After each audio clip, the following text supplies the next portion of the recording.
Kwa hiyo kuwa na bidii kufuata Bwana. Amen. Amen. Vijana mnasikia? Yes. Na kaza na Mungu tunasikia. Sisi hapa ndio wamezi tunahubiri kwamba Yesu anaangalia roho na mwili. Na kile kiko ndani mwako kinaonekana wapi? Nje.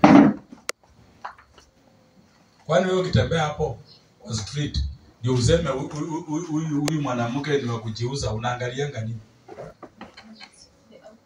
Unakuanga hao wasichana wangu wamevaa kama wao wale ndugu zetu wao wamevaa kitambaa. Anakuanga hivyo mama ki.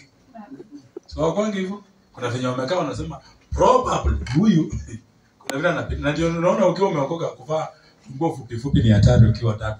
Kwa sababu wewe unakuwa categorized na wale.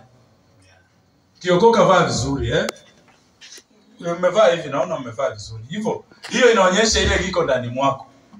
Maana kitu kikiwa ndani ya mtu kinaonekana kwa mwili, inaonekana kwa mwili. Hakiwezi onekana mahali kingine ni kwa mwili. Na ndio unaona shetani akitaka kuonyesha tabia yake lazima ingie ndani ya mtu ndio aonye.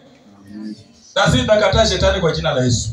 Roho wa Mungu aonekane ndani mwetu. Kuwa na bidii. Timotheo wa 2:4-16.